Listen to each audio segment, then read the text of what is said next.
These Grinch cookies are inspired by the classic Christmas story, Dr. Seuss's How the Grinch Stole Christmas. They are soft and chewy sugar cookies that are colored green and adorned with a heart that is just a few sizes too small. They are so fun and perfectly festive for the holidays. Hi, I'm Lindsay from Life, Love, and Sugar, and today we are making Grinch cookies.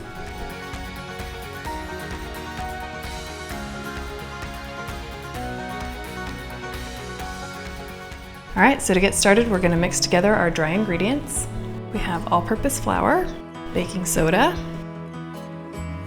baking powder, and some salt. We'll mix all this together. And we'll set this aside while we work on our wet ingredients. All right, so we've got our butter, it should be room temperature, and some regular granulated sugar, and just a touch of brown sugar for some extra flavor and moisture in our cookies. We're going to pop this on our mixer and cream it for 3 to 4 minutes until it's light in color and fluffy in texture. Alright, so we're looking good here. I just kind of wanted to show you what you're looking for as far as creamed butter and sugar. So hopefully you can see on here, it's kind of gone from this mixture that's a little bit darker in color, still very clearly butter and sugar, whereas now it's much lighter and fluffier in color, and the butter and sugar have kind of become this one mixture. So that's kind of the difference that you're looking for. Now we can add our egg. All right, now we can add our vanilla extract. And now we can add our dry ingredients. All right, you want to stop mixing when things start to kind of come together because you don't want to over mix it, and then we can kind of finish bringing it all together with our spatula by hand.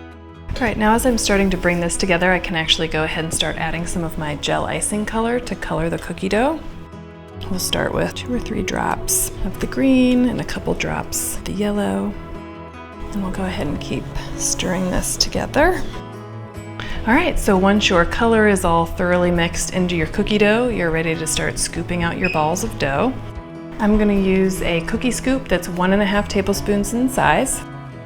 You do want to try to make sure your balls of cookie dough are all about the same size because you don't want them to bake unevenly. Okay, so once you've rolled out your balls, you can add your heart sprinkle. You can either add them before you bake them or after. If you do it after, you can let the cookies cool, melt a little white chocolate and stick it to them, or you can just kind of press these into your cookie dough ball and bake them that way. I like them to be a little offset, so I sort of put them off to the center. When you do it this way, where you add it before you bake them, you never know exactly where the heart's going to end up. It's going to depend on the way the cookie spreads. So if you have a real particular spot you want them to be in, you could bake the cookies and add the heart after they've cooled. All right, so we will pop these in the oven for 7 to 9 minutes and keep making new batches. All right, so as your cookies come out of the oven, you can let them cool for a few minutes and then move them over to the cooling rack. And then there you have it, your final Grinch cookies. Beautifully green, an adorable little heart, perfect for the holidays. Kids and adults will all like them. They're delicious. For the full recipe, head over to lifeloveandsugar.com.